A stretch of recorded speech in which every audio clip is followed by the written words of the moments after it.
empezar entonces con el tema de esta tarde, que es la segunda técnica de meditación, que es meditación sobre las virtudes.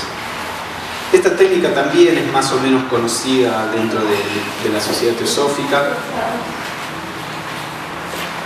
Algunas personas la practican. Es una variación, en cierto sentido, una especialización de la técnica que hicimos esta mañana, pero tiene un objetivo un poco más definido. Vamos a empezar leyendo las citas. Primero vamos a tratar de charlar sobre los fundamentos de esta técnica. El doctor Taimi dice: es una conocida ley de la psicología que si pensamos sobre cualquier cualidad persistentemente, esa cualidad tiende a volverse cada vez más una parte de nuestro carácter. Este efecto se intensifica por medio de la meditación, en la que la concentración de la mente es mucho más intensa que en el pensamiento ordinario.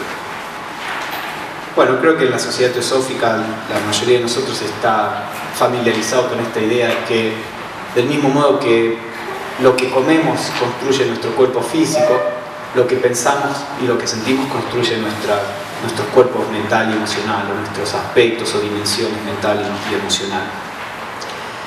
El tema es que cuando observamos nuestra mente en la vida diaria, van pasando todo tipo de pensamientos, muchos de ellos contradictorios, y como ninguno de ellos es demasiado consciente, la impresión que dejan sobre la mente, afortunadamente, no es muy fuerte.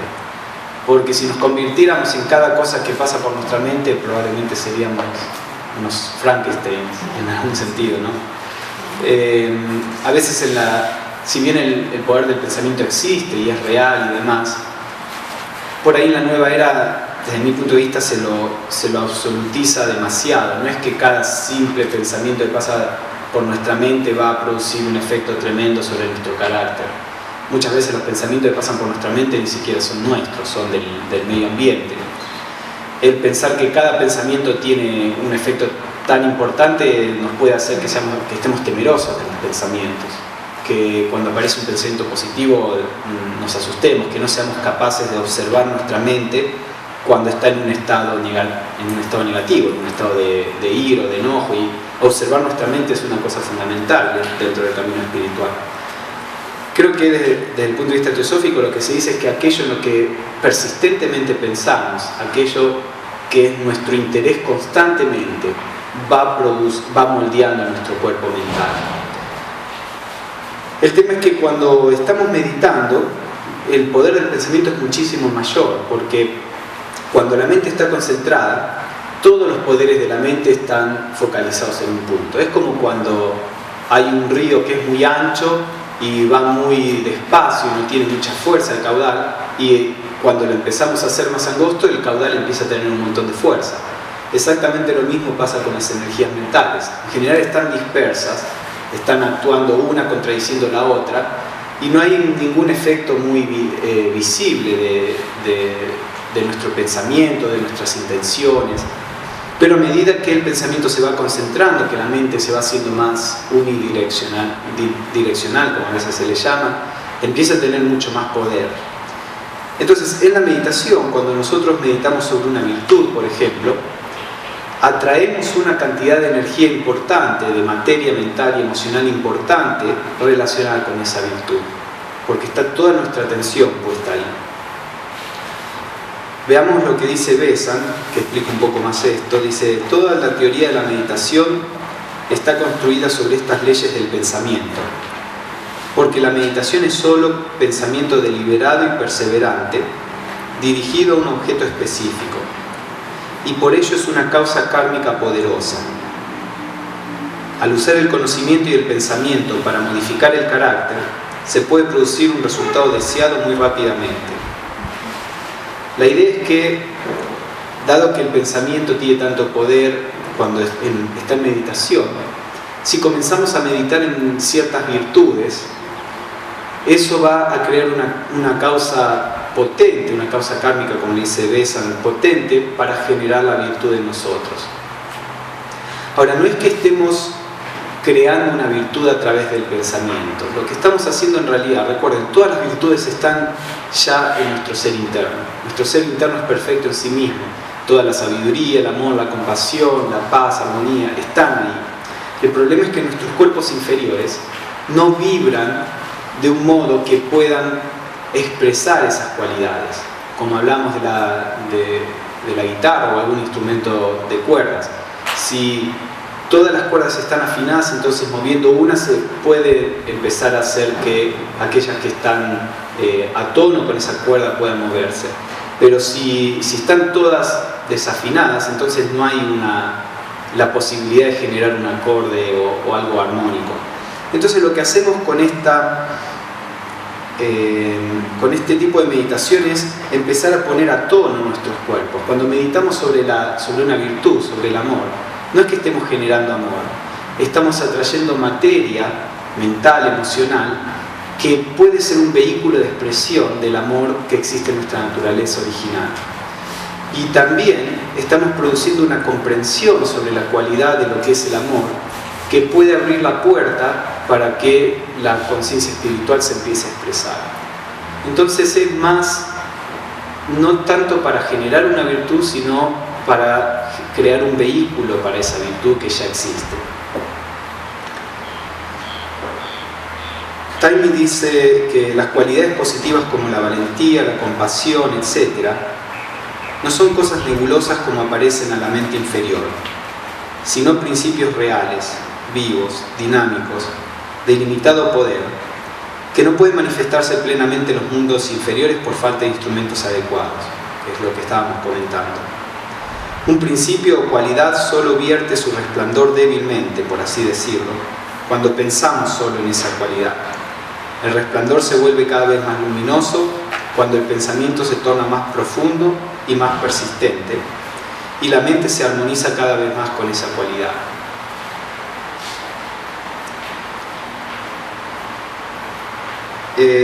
Las citas que siguen aquí hablan más o menos de lo mismo. Están hablando de cómo el cuerpo mental y el cuerpo emocional se van modificando.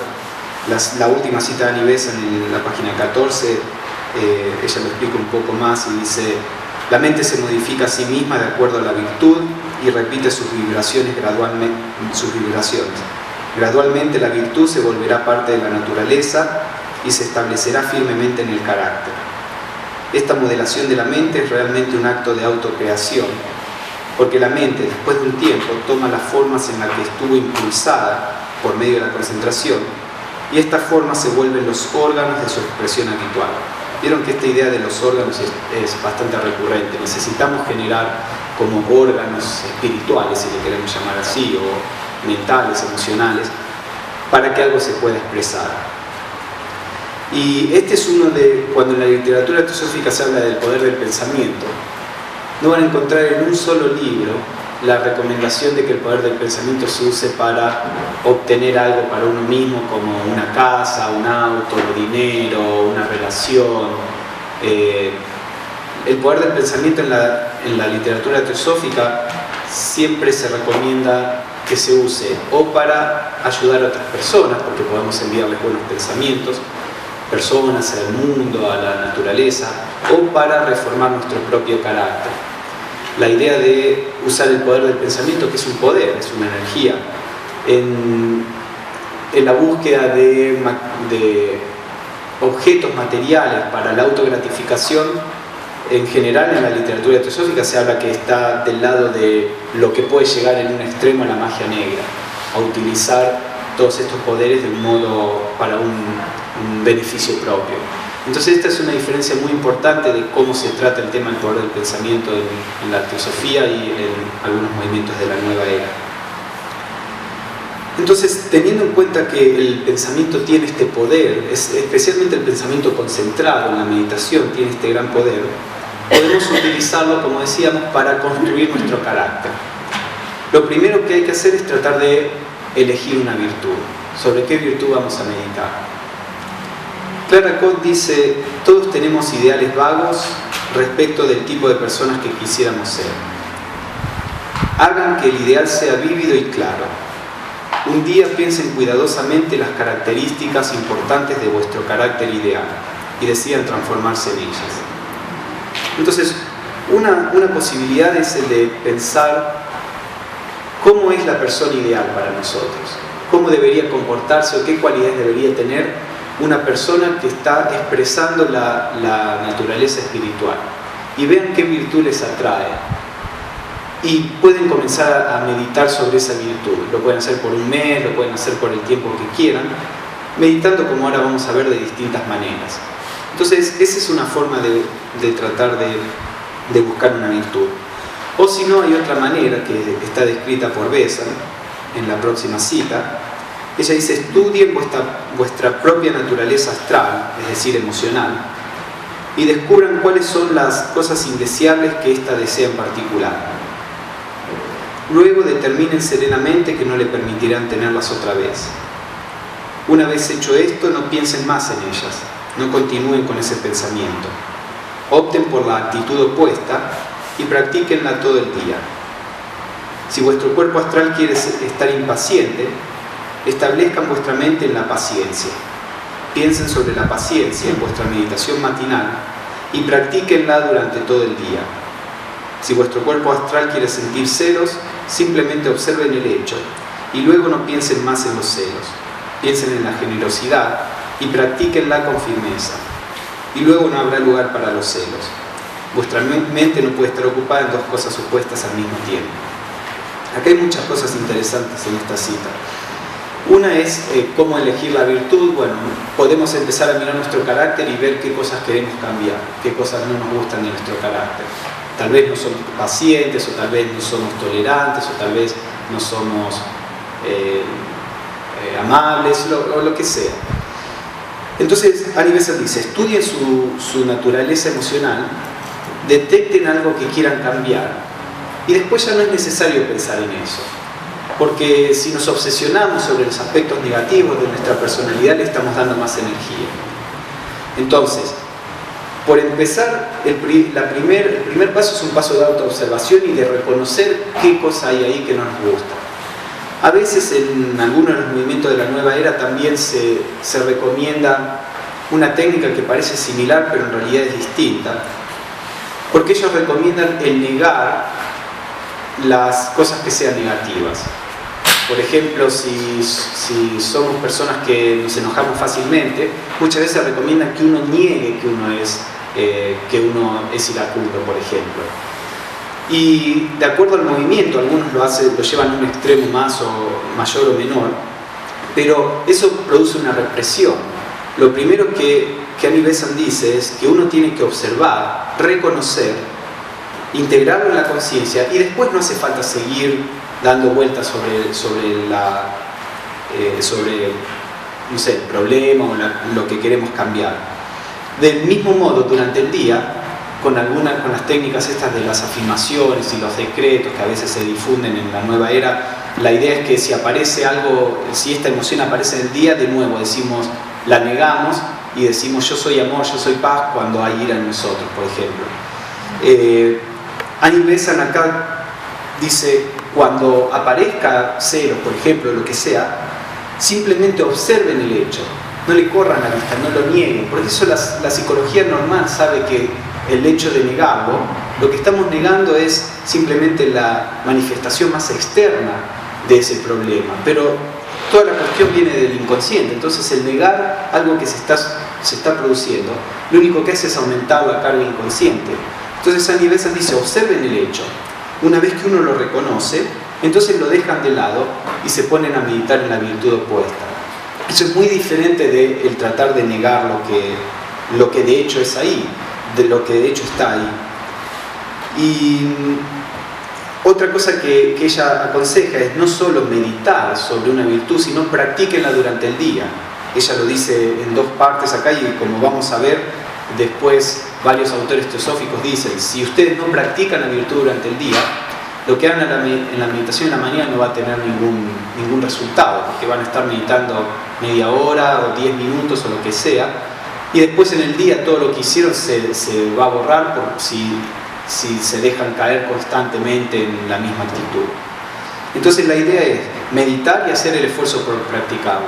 No importa si no lo logramos, el resultado no es importante, lo que es importante es el esfuerzo, porque supongamos que viene un vehículo en movimiento y lo queremos empezar a frenar. Como trae una inercia, al principio toda la fuerza que empleamos es para disminuir el movimiento, pero el vehículo va a seguir avanzando. Y no es que lo que estemos haciendo no es efectivo porque el vehículo se sigue moviendo. Es efectivo, pero se necesita más tiempo hasta que la fuerza que hacemos sea suficiente para detenerlo. Del mismo modo con las reacciones. Nos proponemos a tratar de ser pacientes, meditamos sobre la paciencia, tratamos de ser pacientes en el día y no lo logramos. No tiene importancia, si realmente estamos intentándolo, eso está empezando a contrarrestar las reacciones que fueron alimentadas por mucho tiempo, tal vez por vidas. Entonces lo importante no es el obtener un éxito a nivel de ser capaces de no reaccionar, sino lo importante es el esfuerzo, la dirección, la intención que estamos dándole a la práctica. Y tarde o temprano, el skandha, como decimos en la teosofía, ese hábito mental y emocional se va a ir debilitando hasta que va a desaparecer. Entonces, una vez que elegimos la virtud, sea una virtud que nos atrae o porque vemos un defecto que queremos solucionar, entonces buscamos la virtud opuesta, de cualquier modo que hayamos elegido la virtud, la segunda parte es el empezar a meditar sobre la virtud. Una de las técnicas que podemos utilizar es el meditar en la virtud como un concepto. Por ejemplo, en los libritos estos como meditaciones diarias hay frases que están relacionadas con distintas virtudes. Entonces tomamos una virtud y reflexionamos sobre ella, tal vez como hicimos esta mañana, pero reflexionar sobre el amor o sobre la paciencia, sobre cualquier virtud que queramos. Leamos, por ejemplo, la frase número 10 de Annie Besant, donde ella dice: imaginemos que ustedes padecen de irritabilidad, elijan la paciencia. Esto es otra cosa importante. Cómo elegir la virtud opuesta requiere cierto autoconocimiento, porque supongamos que un problema que tenemos es que mentimos, entonces naturalmente queremos que no somos capaces de decir la verdad, por ejemplo. Entonces naturalmente pensamos, bueno, tenemos que meditar sobre la veracidad. Pero tal vez esa es solamente una manifestación externa. ¿Por qué no somos capaces de decir la verdad? Tal vez es porque no tenemos autoconfianza y creemos que tenemos que mostrar una imagen maquillada de lo que somos. Tal vez es porque somos muy sensibles y, por ejemplo, no queremos hacer ciertas cosas que o decir cosas que puedan dañar a las personas, entonces también disfrazamos la verdad porque creemos que eso va a producir un problema. O tal vez se entiende, hay muchas razones por las cuales uno puede hacer algo. Entonces es importante que haya un periodo de autoobservación donde uno pueda tratar de ir a la raíz de cierta actitud. Por ejemplo, si somos impacientes, ¿por qué somos impacientes? Tal vez es porque somos muy rígidos mentalmente y creemos que de una sola forma es como las cosas son buenas. Tal vez es porque somos personas temerosas y cuando hay algo distinto nos da miedo de que las cosas no van a funcionar, entonces tendemos a ser más rígidos o impacientes con algo que sale distinto. Hay muchas razones por las cuales podemos ser impacientes o irritables. Entonces es importante que haya cierto periodo de autoconocimiento, de autoobservación, para tratar de ir a la raíz del problema. De todos modos, en cualquier virtud que meditemos va a ser positivo, pero si realmente estamos tratando de solucionar algún aspecto de nuestro carácter, es bueno tratar de ir descubriendo la causa de este. Y para eso, por supuesto, tenemos que tener la capacidad de observar el defecto y no el negarlo o el sentirnos culpables o el creer que no debería estar ahí. Entonces, Annie Besant dice: supongamos que padecen de irritabilidad, elijan la paciencia. Luego, constantemente, cada mañana, antes de sumergirse en el mundo, se sientan durante 3 o 5 minutos y piensan sobre la paciencia. Fíjense que ella no está diciendo mediten 1 hora. Esto es algo que todos más o menos podemos hacer. Bueno, en algunas circunstancias uno tiene un bebé, por ahí no tiene ni 5 minutos para sentarse y meditar a la mañana. O tal vez sí, dependiendo de cómo es. O estamos cuidando a una persona enferma. Por supuesto hay circunstancias que uno puede no poder hacerlo. Pero en general uno puede meditar 5 minutos, más o menos la mayoría de las personas podrían meditar aunque sea 5 minutos. Y la repetición constante produce un cambio, incluso aunque sea de corto tiempo. Entonces ella dice, se sientan durante 3 o 5 minutos y piensan sobre la paciencia, su valor, su belleza, su práctica ante la provocación, tomando un punto un día y otro punto otro día. Y piensen tan firmemente como puedan, concentrando la mente cuando deambula. Piensen en ustedes como perfectamente pacientes, un modelo de paciencia. Entonces la idea es tomen la virtud y tomen un punto cada día y piensen sobre ello, tratando de comprenderla profundamente como hicimos esta mañana. Y después dice, concluyan con una promesa, esta paciencia que es mi verdadero ser, la sentiré y mostraré hoy. Esto está en muchas tradiciones, en budismo muchas veces se habla de terminar la meditación como con una intención. Salgan de la meditación con la firme intención de practicarla. ¿Vos querías hacer? No sé si se puede cortar. Sí. No, por supuesto. Porque vos sabés que me viene a la memoria algo que me contradice lo de las virtudes. Y no le encuentro explicación. Cuando en el mundo hay mucha maldad, se crea en algún lugar del mundo el polo opuesto de la bondad. Porque hay un equilibrio en la dualidad que tiene que permanecer. Eso es válido para un planeta, por ejemplo, o para un sistema.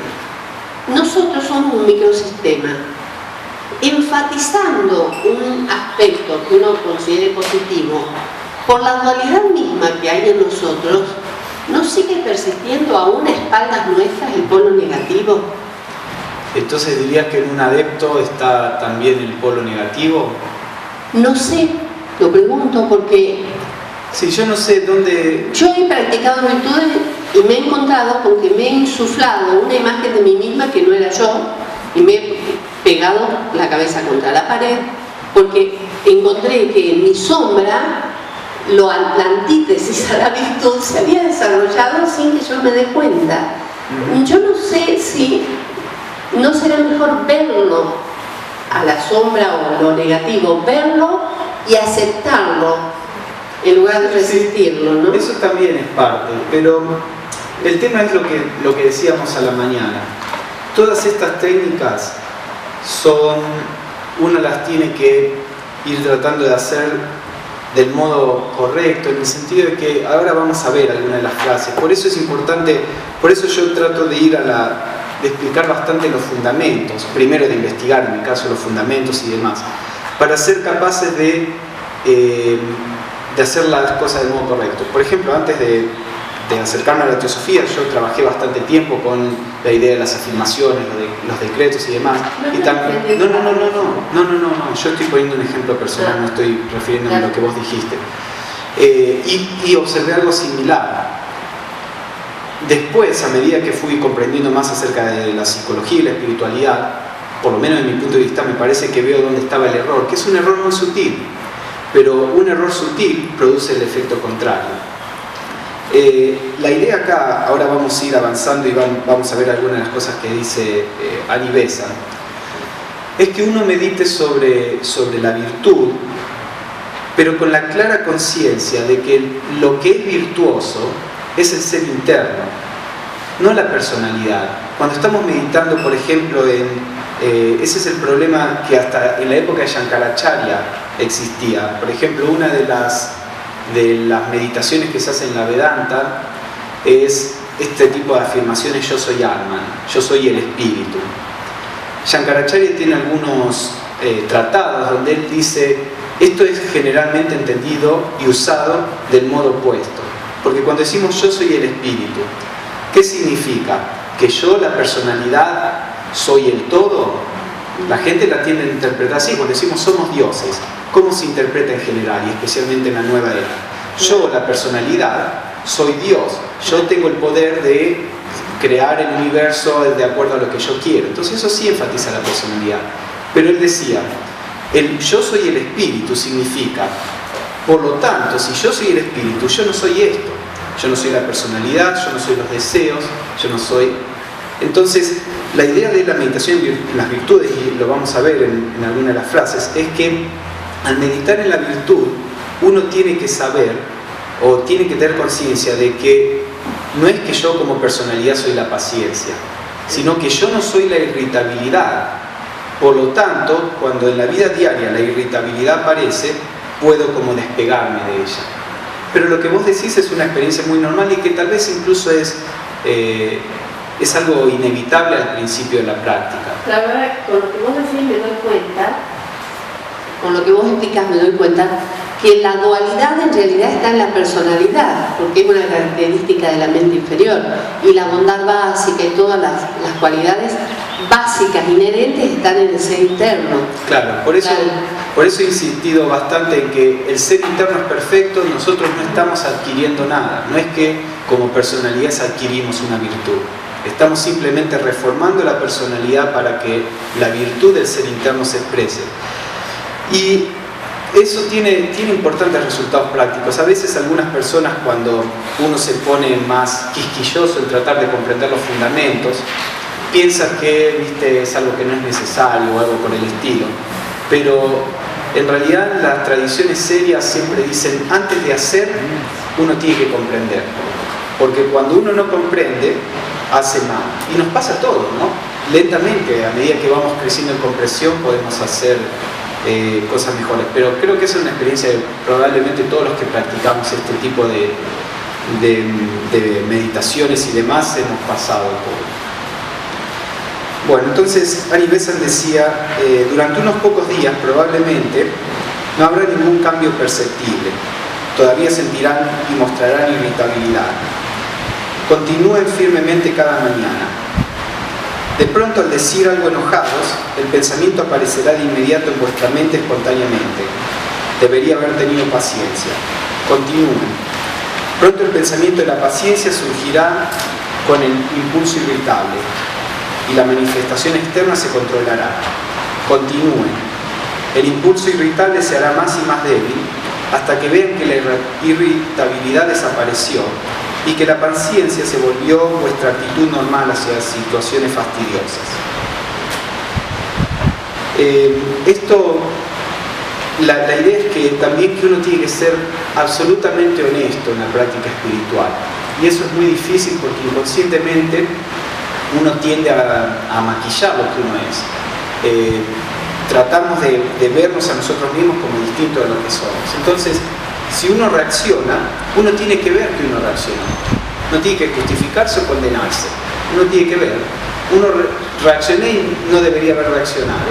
Bueno, sigan meditando. Ella dice, no se hagan un drama. Sigan meditando, continúen con la práctica y traten de practicarlo durante el día. De a poco se va a ir produciendo esta transformación hasta que eventualmente el impulso puede desaparecer. Y por supuesto depende de cuán profundo sea el impulso. Algunos escándalos traemos probablemente de muchas vidas del pasado, entonces requieren más trabajo que otros.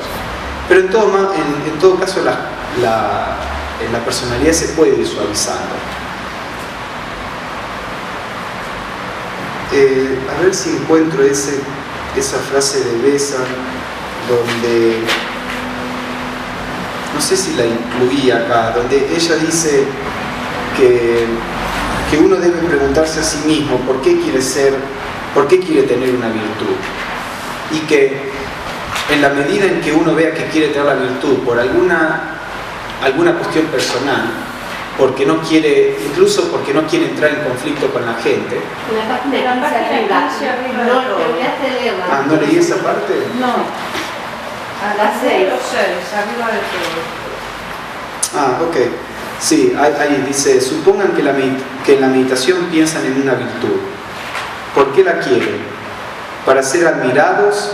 ¿Para acercarse a la iniciación? Ella está hablando a miembros de la Sociedad Teosófica y estas son algunas cosas que pueden suceder. Ahora explico qué significa para aquellos que no saben. O la quieren para ser un mejor instrumento para el maestro.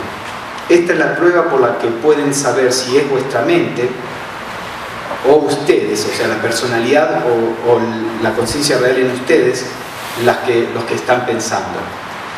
Dentro de la Sociedad Teosófica, dentro de la teosofía, el objetivo, ¿por qué deberíamos transitar el sendero espiritual?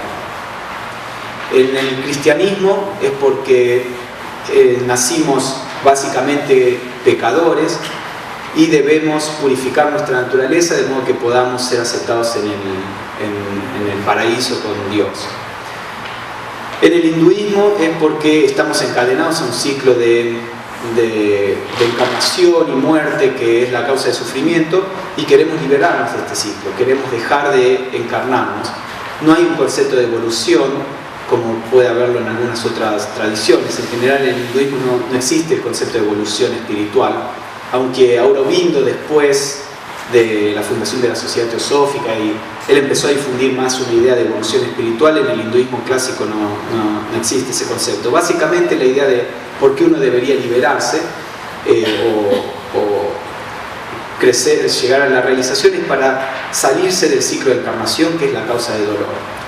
En el budismo, sobre todo el budismo Theravada, en el budismo Mahayana es distinto. En el budismo Theravada la idea es también un poco para entrar en Nirvana, que es donde se disuelve el dolor, las limitaciones. En la Sociedad Teosófica la idea de por qué deberíamos evolucionar y tratar de seguir el sendero espiritual es porque si podemos ser libres o ir más allá de las causas de sufrimiento humano, estamos en capacidad de ayudar al resto de la humanidad a que también se libere. En la Sociedad Teosófica o en la teosofía en sí, no existe la idea de un objetivo personal, alcanzar el nirvana, liberarnos, alcanzar el cielo. La idea de por qué deberíamos liberarnos del condicionamiento es porque toda la humanidad está sufriendo. Nosotros somos parte de la humanidad y la única forma de realmente ayudar a la humanidad es cuando nosotros hemos resuelto el problema nosotros mismos. De lo contrario, somos ciegos guiando ciegos. Entonces eso es lo que la visión teosófica, cada persona que se libera del ciclo de encarnación, que se libera de la ilusión, tiene la posibilidad de elegir. No sé qué tipo de elección será, probablemente no es un tipo de elección, y hago esto o aquello. La palabra elección es probablemente simbólica, pero tiene la posibilidad de elegir o entrar en nirvana, en un estado de beatitud, o quedarse en la puerta de nirvana, en contacto con la humanidad para ayudar a toda la humanidad a liberarse. Las personas que eligen entrar en nirvana es lo que en la Sociedad Teosófica se llaman los adeptos, mahatmas o maestros. Entonces el objetivo de un miembro de la Sociedad Teosófica es el lograr liberarse de la ilusión, del sufrimiento y demás, para poder ser un instrumento que ayude a estos seres liberados que son los maestros, para ayudar a la humanidad. Entonces por eso Nivesan dice, ¿por qué quieren desarrollar una virtud? ¿Para ser admirados? ¿O para evolucionar? ¿Para llegar a la iniciación? ¿O realmente quieren obtener virtudes o desarrollar virtudes para poder ayudar al maestro y ayudar a la humanidad? Entonces, por ejemplo, ¿por qué quiero sacarme un defecto que tengo en mí? ¿Porque quiero ser feliz? ¿Porque quiero que los otros me quieran? ¿Porque quiero que los otros me vean como sabio? ¿O porque no quiero causar problemas a los demás? No quiero que con mis defectos se esté creando sufrimiento en el otro. No quiero que con mis limitaciones esté poniendo más piedras en el camino a los demás. Esa es la verdadera motivación de por qué uno quiere desarrollar una virtud. Cuando vamos desarrollando sensibilidad y vemos cómo nuestras propias limitaciones causan problemas afuera, uno no quiere causarle problemas a otros. Entonces uno dice, tengo que trabajar sobre esto, tengo que tratar de armonizar o madurar este aspecto para no ser una causa de sufrimiento o de desarmonía. Entonces eso también es parte de algo que tenemos que tener en cuenta para que la práctica no sea autocentrada.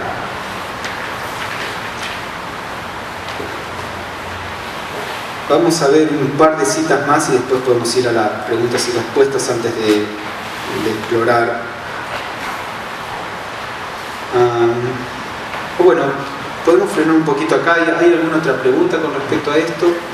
La primera parte, la primera técnica que estamos analizando ahora, la primera modalidad de esta técnica de meditación en la virtud como un concepto, es más o menos como hicimos esta mañana. Pensar en el amor, qué es el amor, cómo influiría en nuestra vida, cómo influye en los demás, por qué es bueno, por qué es necesario, es posible practicarlo en la vida, o cosas por el estilo. Después las otras dos modalidades que vamos a ver son un poquito distintas, que no son tal vez tan conocidas. Así que si no hay ninguna pregunta, por ahí podemos hacer, vamos a hacer algunas preguntas y después hacer un pequeño recreo. No, solo una cosita. Con la misma virtud se empieza desde la concentración, el trabajo desde la concentración hasta la contemplación, siempre trabajando sobre lo mismo. Sí, ¿no? sí, en este tipo de meditaciones, la parte de concentración es cuando uno llega a este tipo de pensamiento consecutivo, como se le llama a veces. A poder pensar en la virtud sin distracciones, sin irse de la línea de pensamiento. Esta mañana, por ejemplo, fuimos pensando muchas cosas distintas, pero todas alrededor de la virtud, de lo que estábamos meditando en ese momento. Entonces, con la virtud también uno puede pensar en distintos aspectos, y en un momento va a llegar también un punto donde el razonamiento ya no puede ir más allá, lo soltamos y tratamos de quedarnos con el sentimiento de la virtud. Eso lo vamos a ver después. Eso sería como llegar a la esencia pura de la virtud. Cuando llegás a ese lugar sería como encontrarte con la esencia misma de la virtud. Sí, y el meditar en la virtud tiene también otra cosa interesante, que cuando meditamos en la virtud nos estamos transformando en la virtud, no estamos meditando como en un objeto externo. Entonces estamos reproduciendo la virtud en nosotros.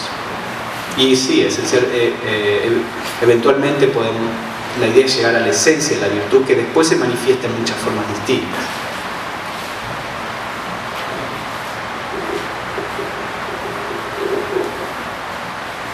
Bueno, ¿quieren que tomemos un recreito antes de seguir avanzando?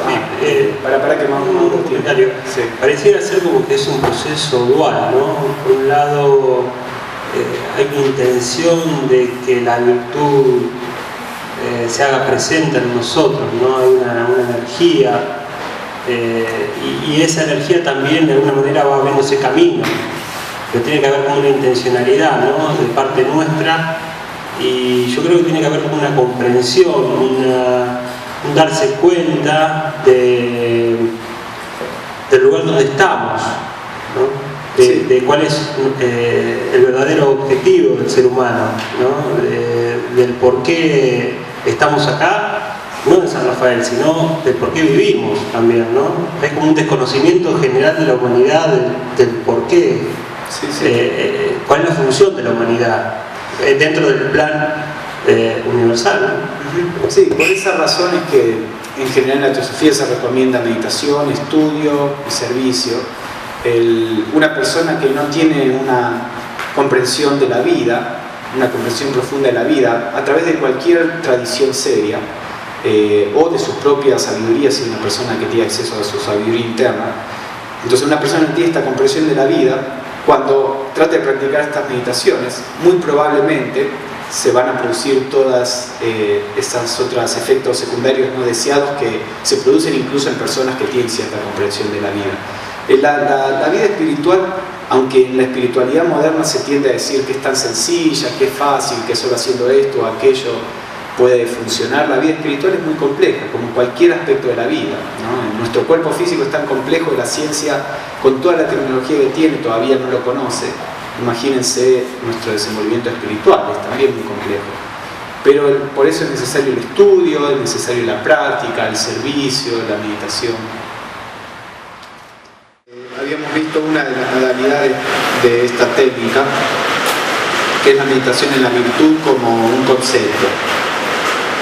Hay otra opción, que es la que se explica en la cita número 11.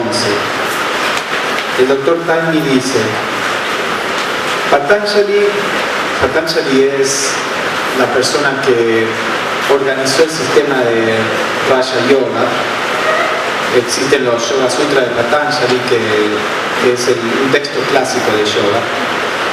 Y dice: Patanjali no recomienda la meditación sobre una virtud abstracta, sino sobre la virtud como la encarnación en una personalidad humana perfecta.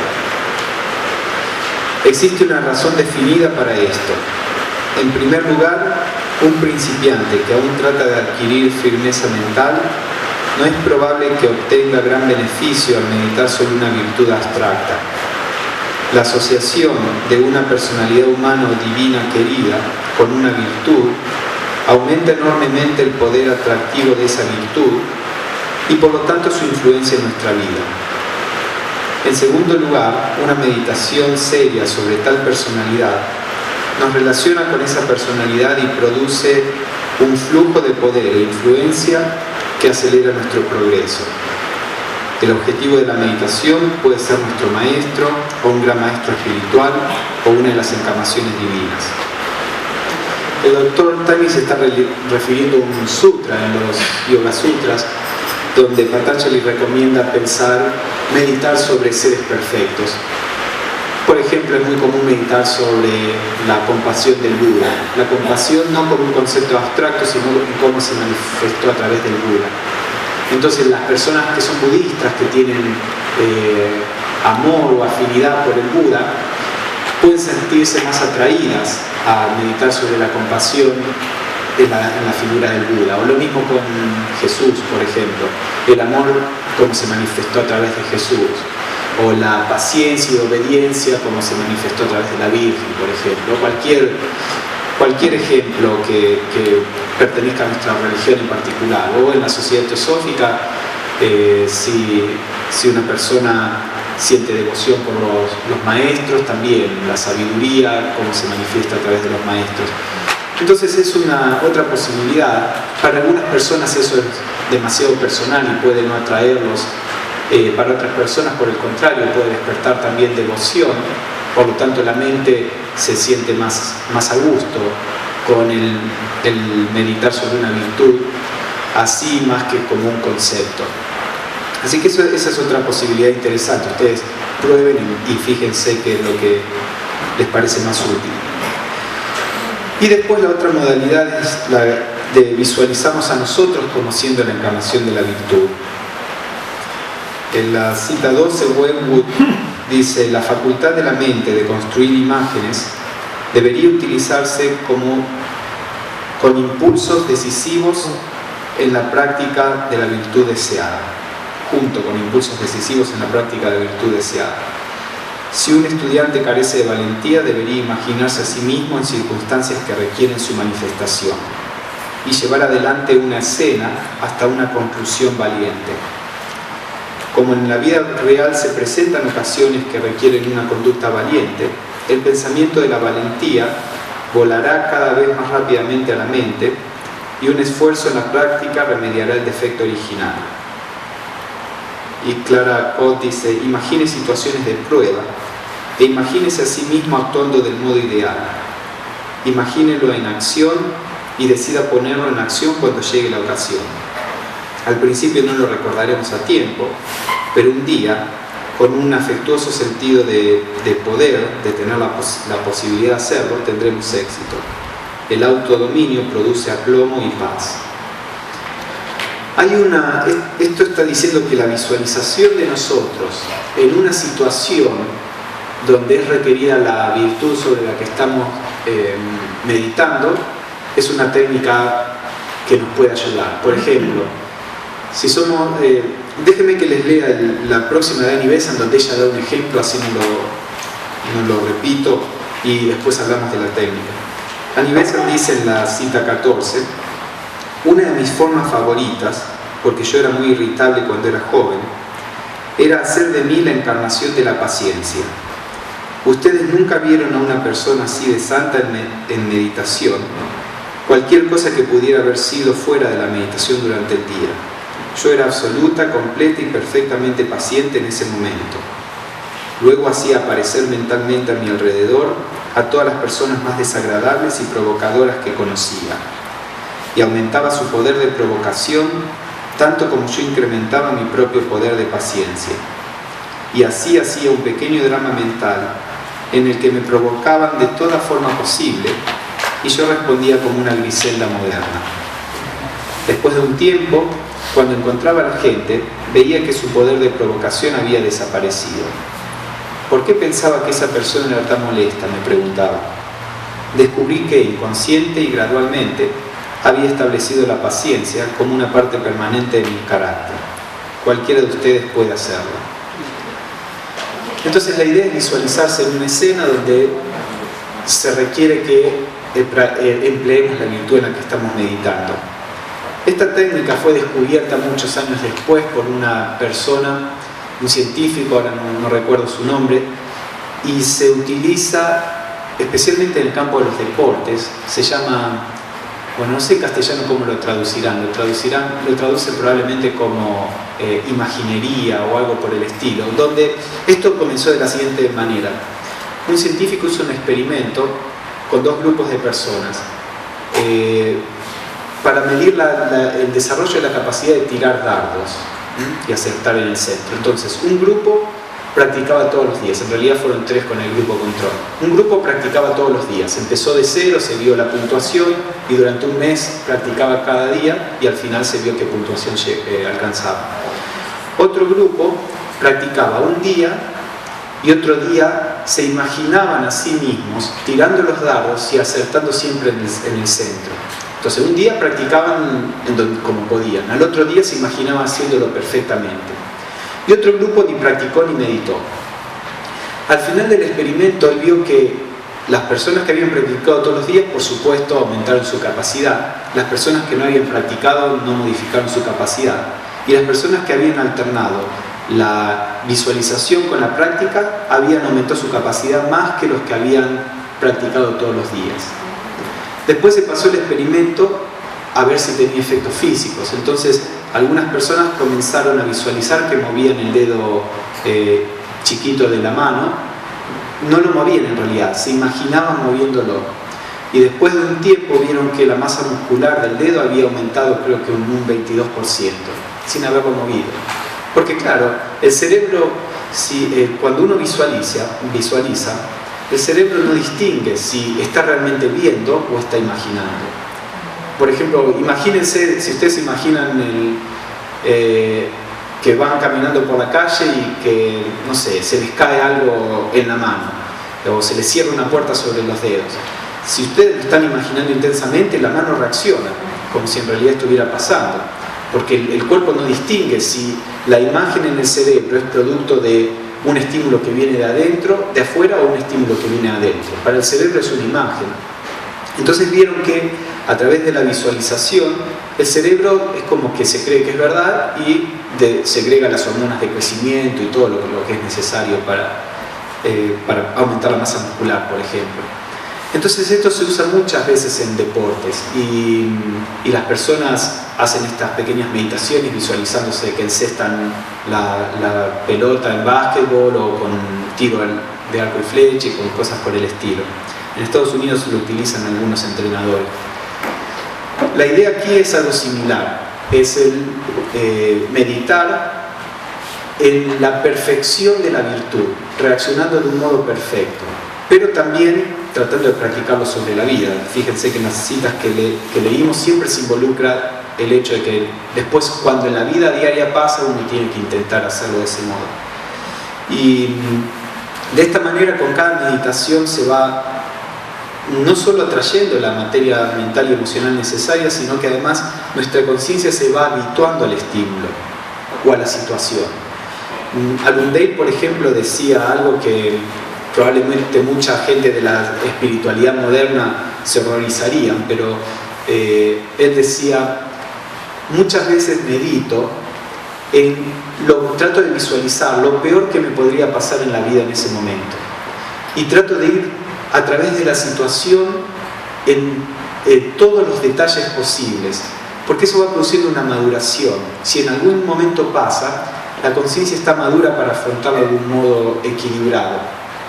Es muy parecido, me acuerdo cuando era adolescente y hacía karate, lo primero que hizo nuestro maestro, el senpai, era atarnos los cintos y con guantes en la mano nos teníamos que empezar a pegar.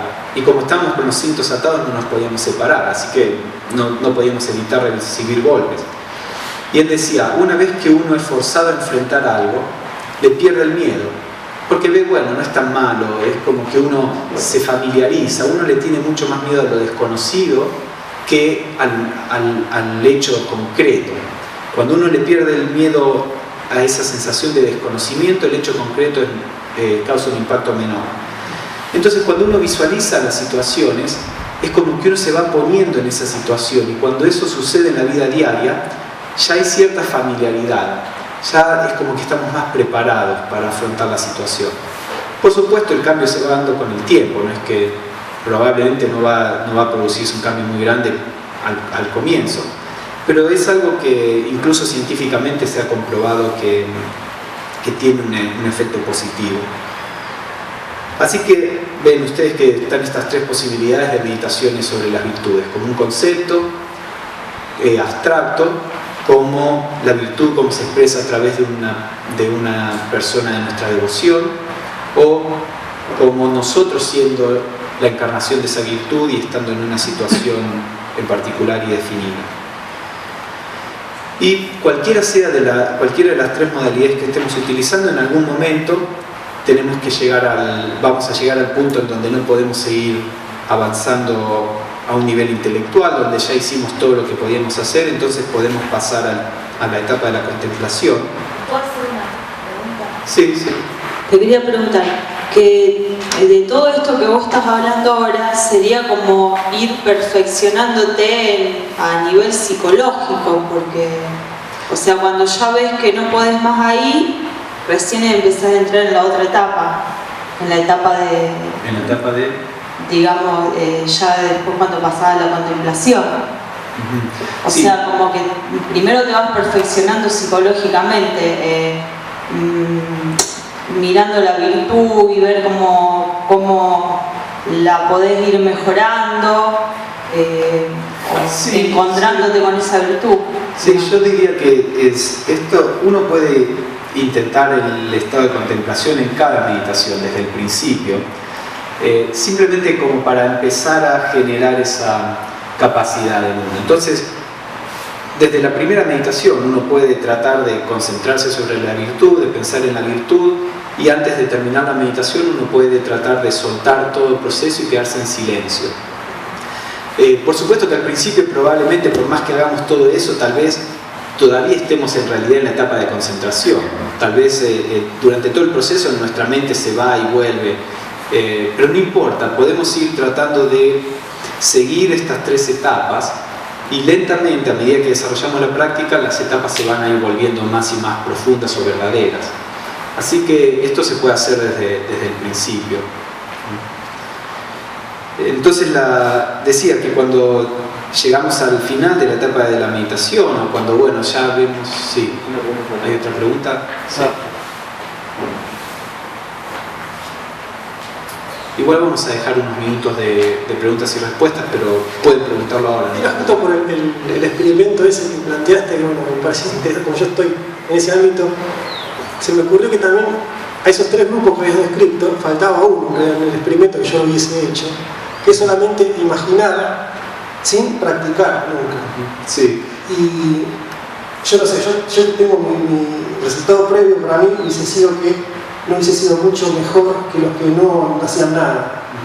Para mí la enseñanza de ese experimento hubiese sido que en realidad es importante imaginar y practicar las dos cosas. Sí, si no se torna algo solamente bonito, algo idealizado, que al final nunca nos vamos a convertir en eso. Sí, de hecho en otros experimentos, porque después de esos experimentos iniciales que son los que empezaron esta idea de esta técnica, hicieron experimentos similares donde las personas solo imaginaban y realmente es lo que pasaba. El desarrollo de la habilidad era muy pequeño.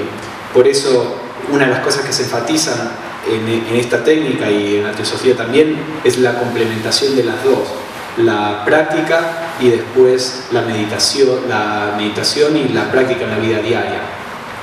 Cuando uno simplemente lo imagina, es como vos decís, es como más una cuestión de escapismo de la realidad. Porque Bessel lo explica, porque ella, creo que probablemente esté en alguna de estas citas, pero Bessel explica que cuando uno medita, uno está trayendo cierta materia mental y emocional.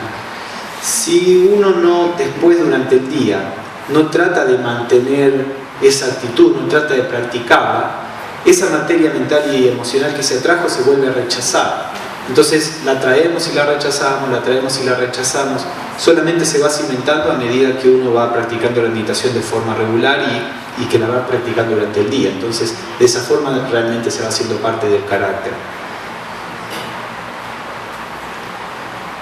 Entonces dice, Annie Besant dice que la mente debería imaginar la virtud del modo más completo posible, y cuando se obtiene una visión general de sus efectos, la mente debería estar firme en su naturaleza esencial.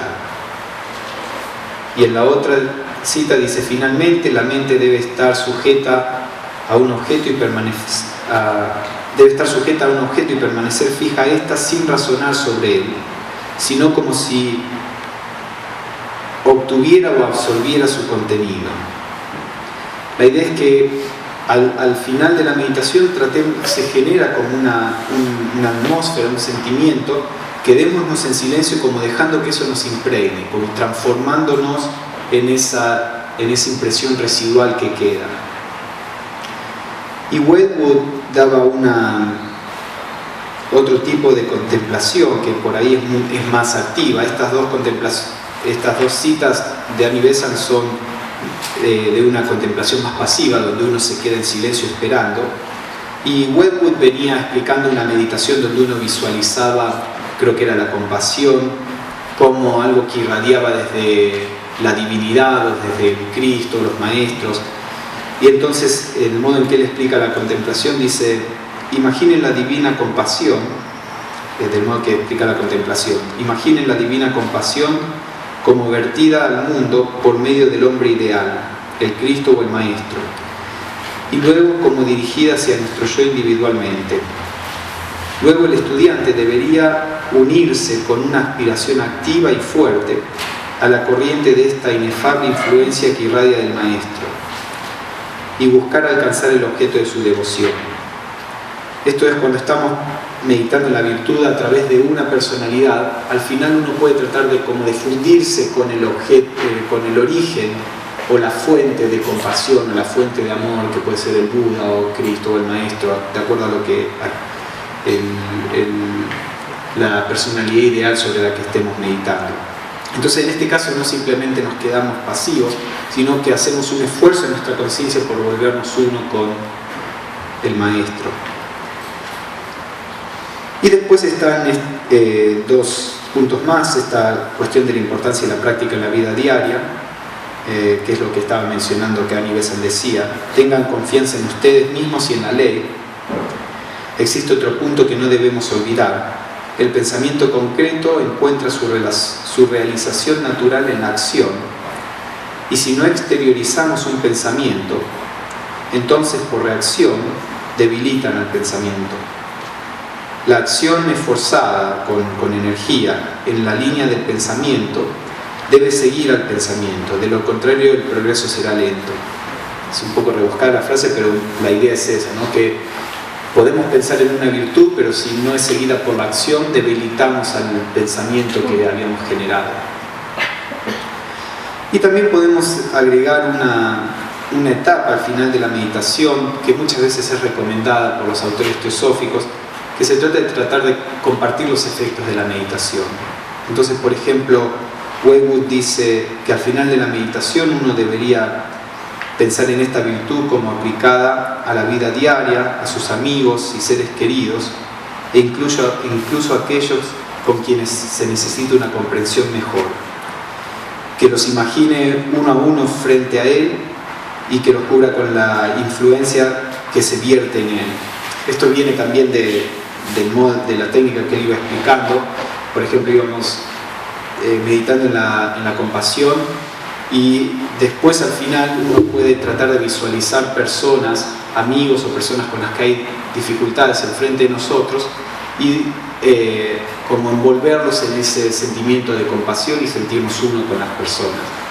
Entonces, con toda esa atmósfera que se creó a través de la meditación, que es una energía real, uno puede visualizar el mundo, personas o gente que necesita ayuda, para transmitir este sentido de amor o compasión, o cualquiera sea la virtud que estamos meditando. Bueno, eso es un poco la la idea de este tipo de práctica. ¿Hay alguna otra pregunta o comentario?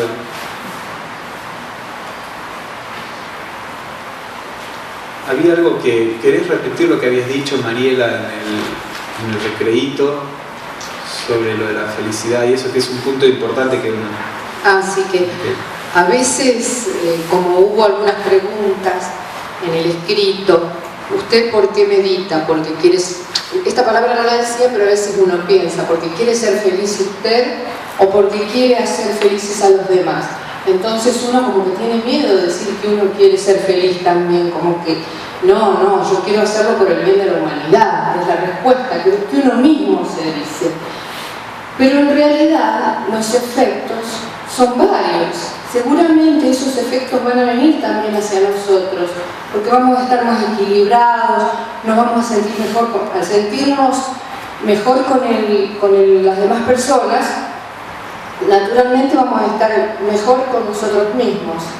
Y también decíamos que a veces también cuando hay una enfermedad, alguna cosa o algún problema grave que uno justamente está pensando cómo lo va a solucionar, si no piensa tanto en sí mismo y lo hace hacia los demás y se vuelca hacia los demás, lo de uno se vuelve no tan importante. Sí. Y también entonces tiene beneficios. Los beneficios para uno van a venir siempre. Y como dicen los evangelios, ¿no? Que si ayudamos a los demás, o no sé si lo dicen, en todos los escritos sagrados nos dicen estas cosas, ¿no? Que si nosotros ayudamos a los demás y estamos en servicio, otra ayuda rápido va a venir hacia nosotros. Es una ley. Sí, es importante no irse a los extremos. Cuando nosotros decimos que uno no debería meditar por motivos personales, no es una cuestión de que porque Dios se va a enojar o porque tenemos que ser buenos, sino porque el efecto que se va a producir no es el efecto apropiado. Pero eso no quiere decir que de la meditación no van a resultar o no van a venir con la meditación resultados personales que van a beneficiar a la personalidad. El problema es que la felicidad no puede ser buscada. La búsqueda de la felicidad destruye la felicidad. Y de hecho, esto es algo que está en muchos libros espirituales, y el año pasado leía un escrito creo que era en una revista, un periódico de una universidad de Estados Unidos, donde habían los psicólogos de esa universidad, estaban descubriendo exactamente eso, que las personas que estaban más concentradas en tratar de ser felices eran las personas que estaban más frustradas porque tenían expectativas muy altas, porque estaban demasiado concentradas en que las cosas salgan como ellas quieren y demás. Entonces la preocupación por ser feliz generaba lo opuesto. Cuando las personas no están tan concentradas en eso, tienden a ser más felices, simplemente porque no están tan autocentradas, que ese es un principio básico en la espiritualidad. Entonces, la felicidad no puede ser buscada por medios directos, pero la felicidad puede venir como un subproducto de vivir del modo correcto. Entonces, cuando decimos estas cosas, que existen ciertas motivaciones por las cuales deberíamos meditar, no es por una cuestión moral o por una imposición, es que así es como funcionan las cosas. Si meditamos con fines egoístas, el resultado no va a ser positivo. Si meditamos con fines inegoístas, el resultado va a ser positivo. Ahora, nos podemos engañar muy fácilmente, podemos decir, yo estoy meditando con fines inegoístas para tener un resultado positivo. Entonces estamos meditando con fines egoístas. La psicología humana es un poco sutil en ese sentido, pero si hay autoconocimiento nos damos cuenta de eso. Entonces, por supuesto que todos tenemos motivaciones personales, pero lo mencionamos porque el ser consciente de eso va limpiando las motivaciones. Uno tiene que tener honestidad brutal, por decirlo de algún modo. Tenemos que tener mucho cuidado de no disfrazar lo que somos. El problema de los ideales es ese. Krishnamurti muchas veces hablaba en contra del tener ideales porque son muy peligrosos. Para mí personalmente los ideales son esenciales, pero veo que son muy peligrosos también, porque cuando una persona no tiene el ideal, no tiene ni idea de que uno debería ayudar a la humanidad. Entonces no tiene ningún problema de reconocer, no, yo hago esto por mí mismo. Después viene a la sociedad teosófica, empieza a relacionarse con la literatura teosófica y ve, se familiariza con esta idea de que todos somos uno y que en realidad el objetivo de la evolución es que también ayudemos a los demás. Entonces adquiere esta idea, tenemos que trabajar por los demás. Pero como ese es nuestro ideal, es muy fácil que cuando nos estemos observando a nosotros mismos, nos tratemos de autoconvencer de que esa es la razón por la que hacemos algo. Entonces, ¿por qué estás haciendo esto? Como dijo Mariela, no, yo lo hago porque estoy ayudando a la humanidad, o quiero ayudar a la humanidad, quiero servir a los maestros, o cualquier cosa. Bueno, sí, ese es el versito que por ahí nos decimos a nosotros porque nos dicen que eso es lo correcto. Pero dejemos pasar esa respuesta y miremos más profundo. ¿Realmente comprendemos qué significamos con eso? ¿Es real que nuestra motivación es esa? Miremos lo que realmente existe, no lo que nos gustaría que esté, ¿no? Entonces eso es muy importante en la espiritualidad. La honestidad es algo imprescindible, de lo contrario nos autoengañamos.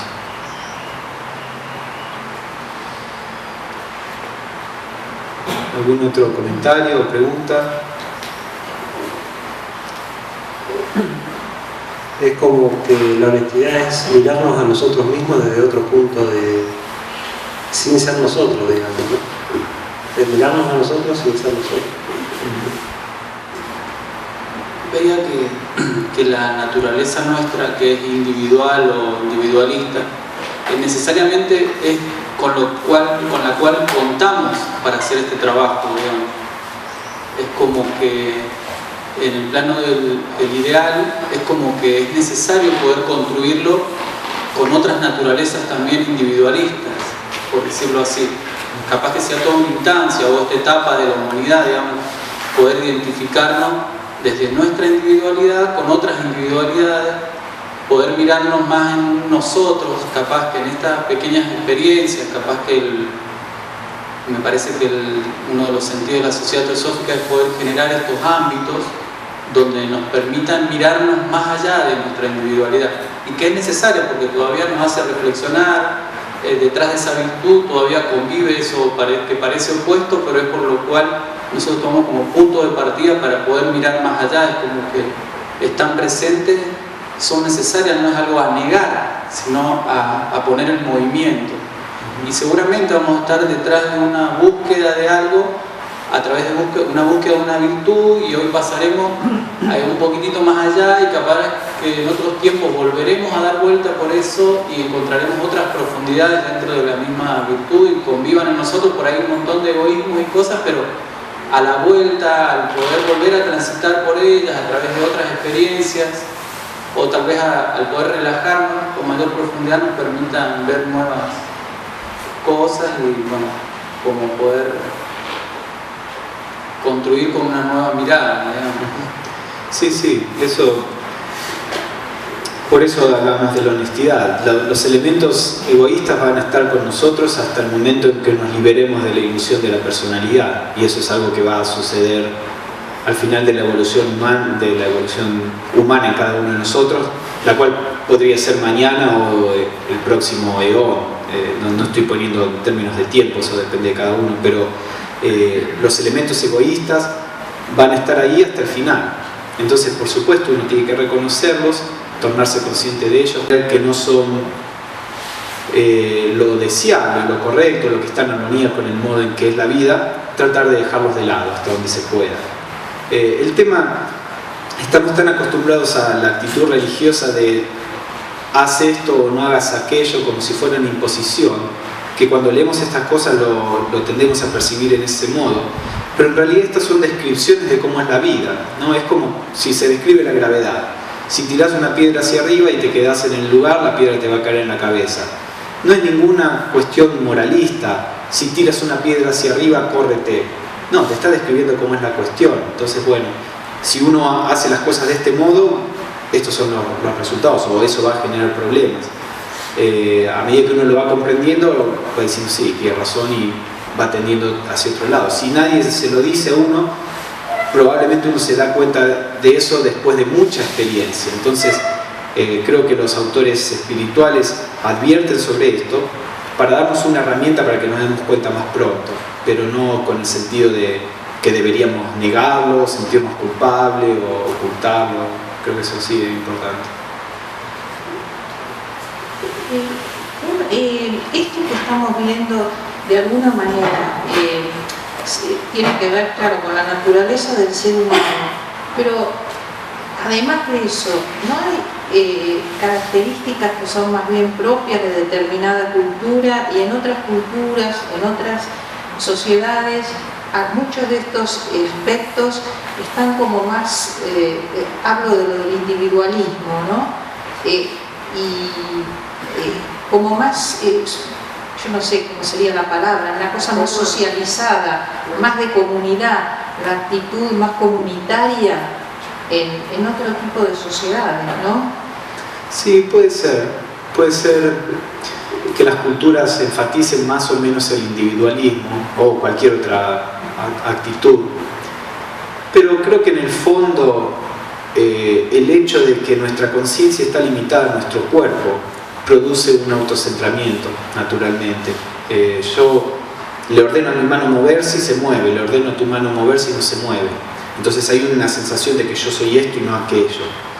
Y lo mismo con la conciencia. Mi conciencia está funcionando a través de estos sentidos, percibe todo a través de los sentidos y no a través de los tuyos. Entonces tengo la idea de que yo soy esto y no soy aquello. Eso naturalmente produce, con los instintos que vamos derivando del animal, de la vida animal, produce la necesidad de protegerse a uno mismo, la necesidad de resguardarse de los demás, de conseguir la comida para uno mismo. Todo el estar encarnado nos está forzando a ser autocentrados. Entonces la conciencia, esa es la naturaleza normal de la humanidad. Entonces la conciencia tiene que hacer un gran trabajo para poder trascender las limitaciones que el cuerpo nos impone, de modo que empecemos a percibir la unidad que hay por detrás. Pero para eso tiene que ser capaz de percibir en los mundos donde no hay separación. A través del cuerpo físico la separación es obvia, somos cuerpos distintos. A medida que la persona empieza a percibir en los planos internos, ya la separación no es tan obvia. Y cuando uno llega a los planos realmente espirituales, hay una percepción clara de que yo no estoy limitado a este cuerpo.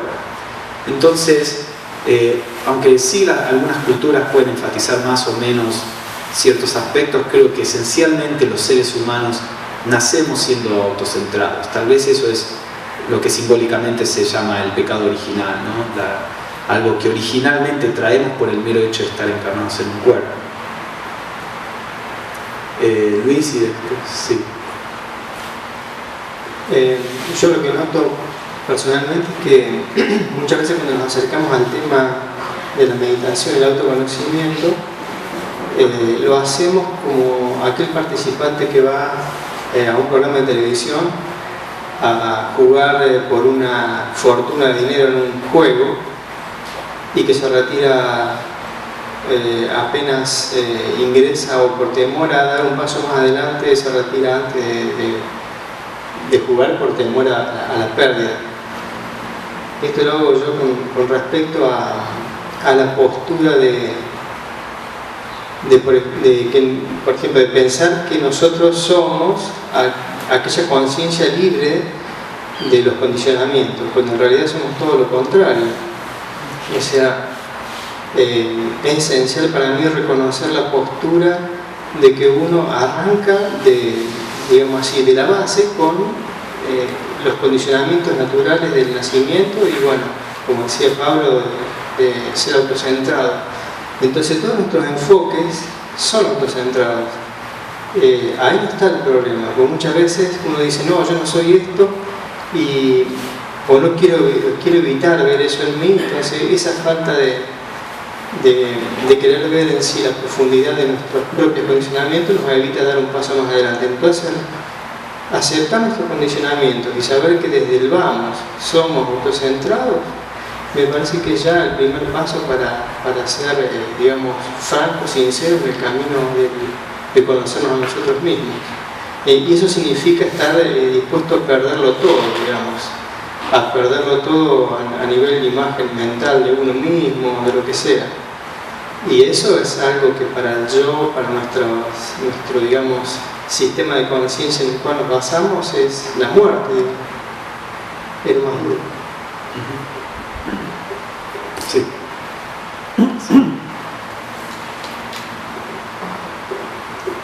No, yo quería un comentario hacer sobre lo que había dicho Susana, sobre que la cultura a veces promueve ciertas virtudes en el individuo.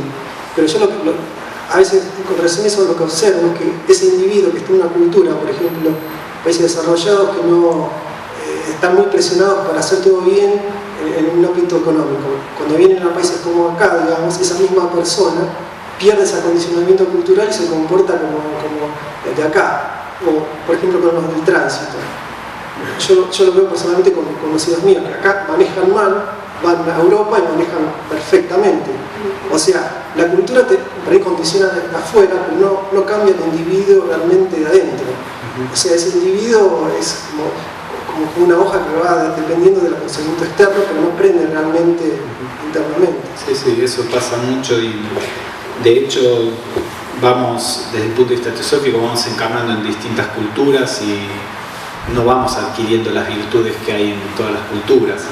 Muchas veces es una cuestión de control. Por eso la diferencia esencial en la espiritualidad es todos podemos comportarnos bien si somos forzados a ello. Una persona espiritual es la persona que se comporta de un modo independiente de las circunstancias externas. Entonces, cuando una persona es controlada y compelida a comportarse de un modo, lo hace. Pero eso no quiere decir que el alma y que los vehículos a través de los cuales se expresa esa alma ha adquirido realmente la virtud. Puede de a poco, al condicionarlo en lo externo, puede que vaya adquiriendo lentamente la virtud, ¿no? Depende de la persona. Pero sí, lo que uno tiene que lograr es que uno actúe de un modo independiente de cualquier estímulo externo, que uno se pueda concentrar independiente de cualquier estímulo externo o en cualquier aspecto, ¿no? Sí. Una pregunta, además de las meditaciones que podamos hacer individualmente, ¿las meditaciones grupales son beneficiosas, son convenientes? Sí, creo que tienen, en general, tal vez tengan distintos objetivos. Una meditación grupal creo que tiene un objetivo más de producir algo para el mundo, a menos que llamemos meditación grupal a una meditación, un conjunto de personas meditando individualmente, ¿no? Pero si llamamos meditación grupal a esa meditación donde un grupo de personas van meditando juntos en algo en específico, creo que eso es muy bueno en el sentido de generar cierta energía que se comparte con el mundo. Ahora, la limitación de las meditaciones grupales es que eso no respeta tanto, una meditación grupal no respeta tanto los tiempos individuales. Alguna persona necesita detenerse más en un paso que en el otro. Y también la comprensión de un tema no se puede imponer desde afuera. Entonces, si digo, meditemos sobre la unidad, bueno, todos tratamos, pero después paso a otro paso y puede que las personas no hayan llegado a cierto nivel de comprensión que necesitan más tiempo para si estuvieran meditando individualmente. Entonces creo que sí, las meditaciones grupales son muy buenas para generar ciertos sentimientos y energía y compartirlas con el mundo, y tienen la limitación de no respetar el proceso individual, ¿no? Entonces por ahí necesitamos las dos. Bueno, vamos a comenzar con la técnica. Vamos a mezclar un poquito de las distintas formas, complementándolas. Cuando las explico en forma así separada y de este modo, e incluso las técnicas, una separada de la otra, es a los fines didácticos de poder hablar sobre esto de un modo ordenado, pero después en la meditación sean flexibles y no se limiten a un aspecto en particular simplemente porque estuvo separado del otro. Incluso durante una sesión de meditación pueden combinar distintas técnicas. Entonces, si bien vamos a ir practicando las técnicas como diferentes, después en su práctica sean flexibles con respecto a eso. Vamos a sentarnos de un modo que sea confortable y que sea firme.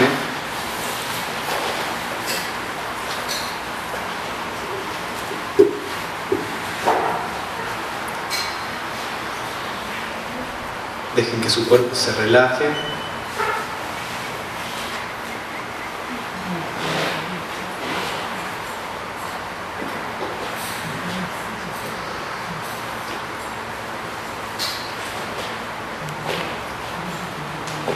Cada vez que exhalen,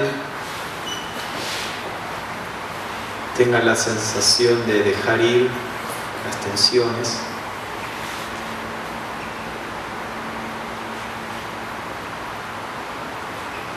Como que se aflojan completamente, internamente en primer lugar.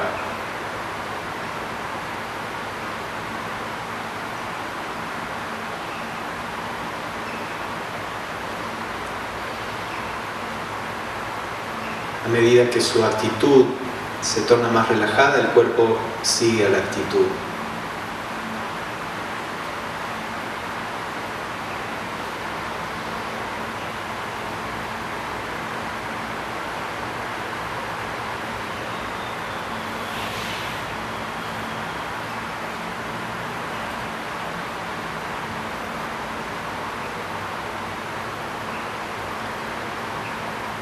Ahora comiencen a examinar su personalidad y traten de ver qué aspecto de la personalidad puede no estar a tono con nuestra conciencia espiritual.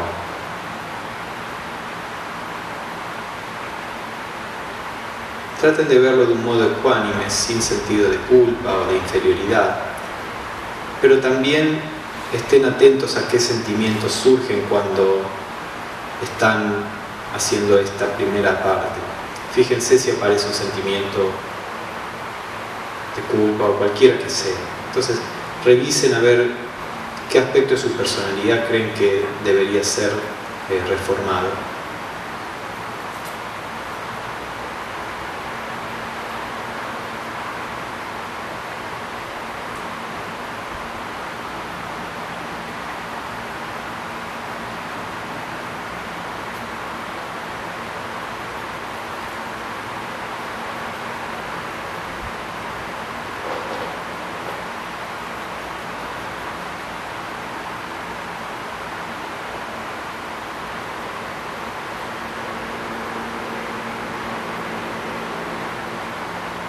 Si les cuesta pensar en algo, tal vez examinen su vida y vean qué situaciones conflictivas se producen.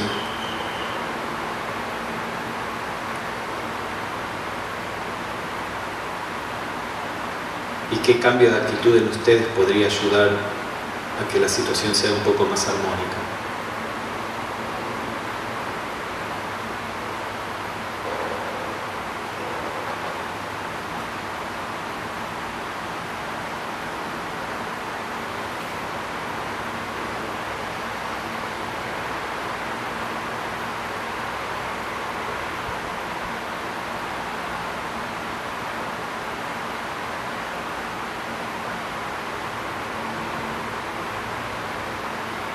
Una vez que identifican la cualidad, piensen en la virtud opuesta.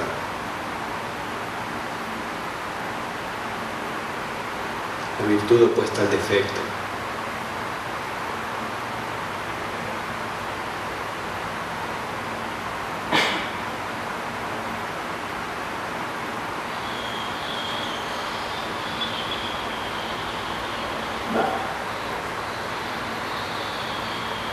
Traten de pensar brevemente en cuál es la característica esencial de esa virtud.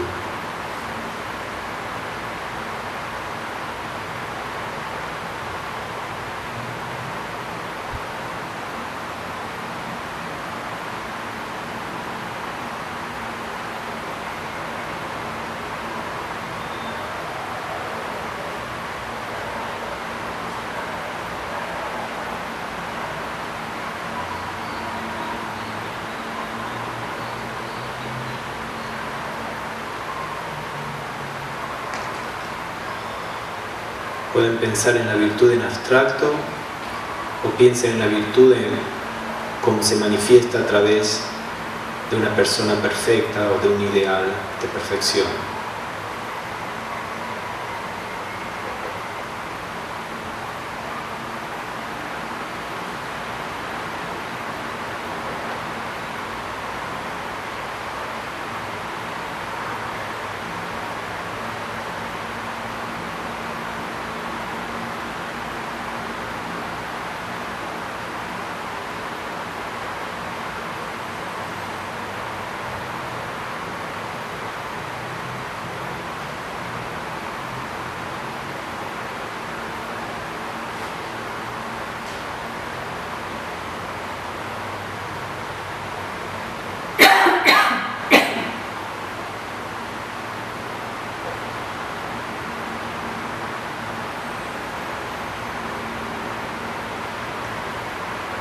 Ahora piensen, todavía sin visualizar nada, pero piensen cómo sería su vida si esta cualidad se estuviera manifestando. ¿Qué cambiaría?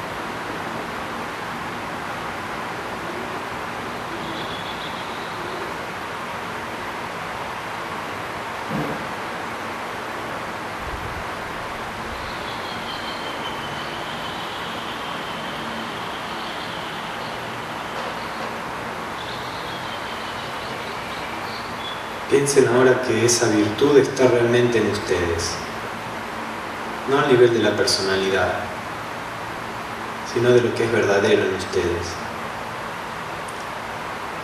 Pero la mente, las reacciones, las emociones, la personalidad en sí no permite que se exprese. Ahora imaginen una circunstancia, tal vez algo que sucede en su vida diaria, donde necesitan esta virtud para poder relacionarse del modo adecuado con la situación o con las personas.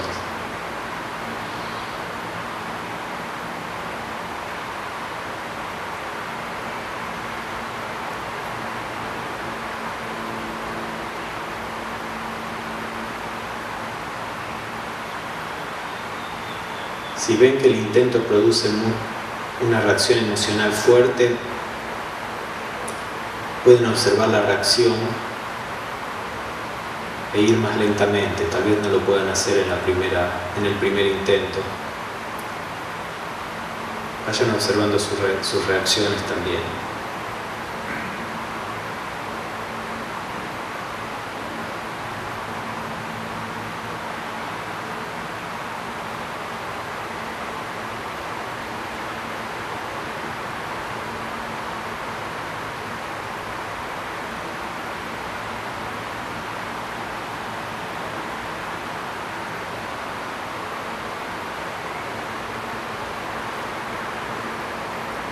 Reproduzcan la situación e imagínense ustedes respondiendo con la perfecta expresión de esa virtud que está en ustedes.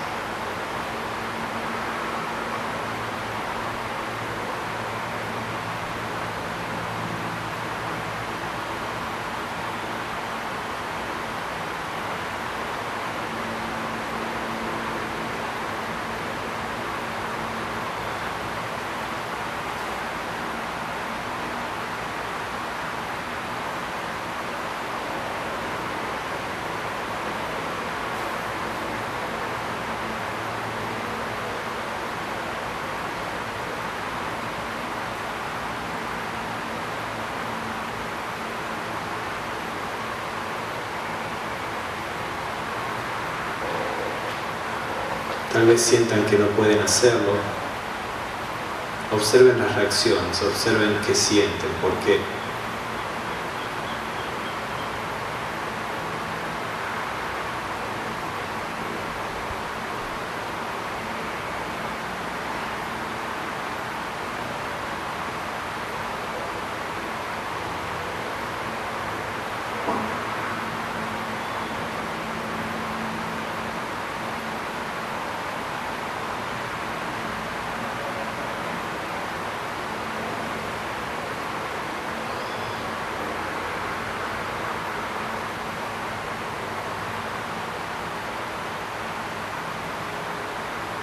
Si no tienen dificultades con reacciones emocionales, traten de ir haciendo la escena más difícil, requiriendo una virtud mucho más profunda, una expresión mucho más profunda de esta virtud.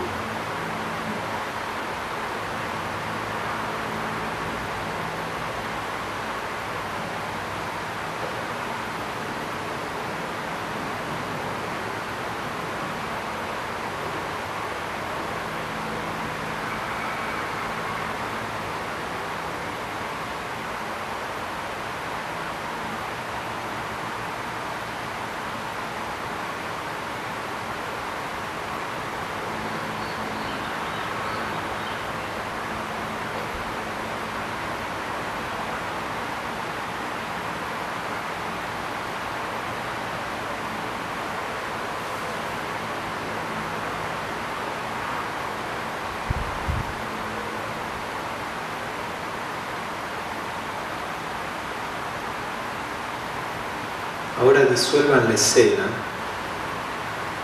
y concéntrense más en la sensación de la virtud, en la sensación de ser esa virtud.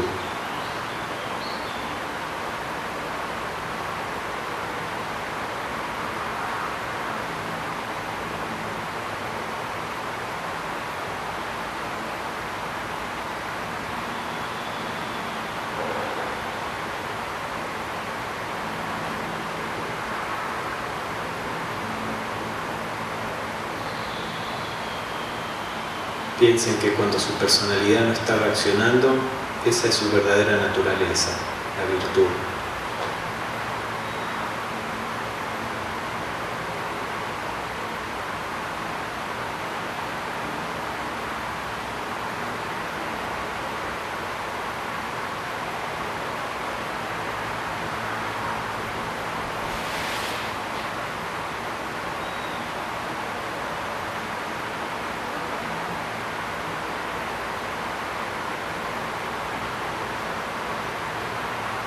Y ahora suelten todo pensamiento y simplemente quédense con el sentimiento de la virtud, como fundiéndose con este.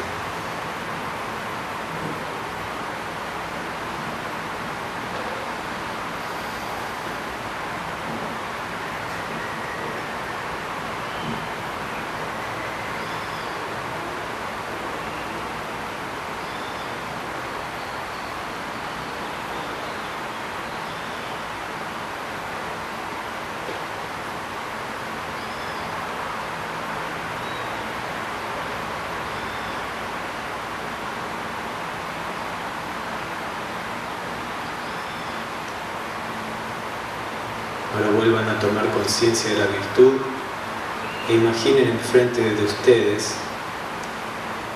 alguna persona con la que quieran compartir esta virtud, esta energía.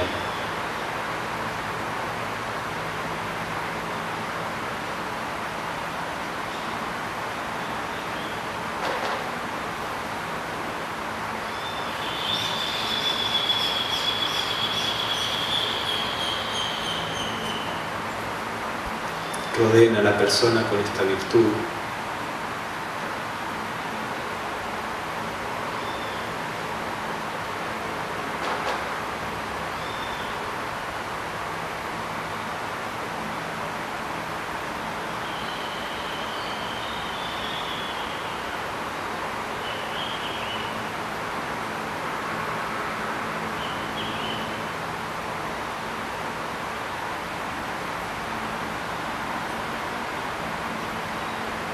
Para terminar,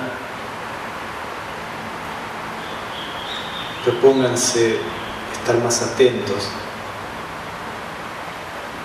para soltar las reacciones personales, de modo que esta virtud se pueda manifestar en la vida diaria.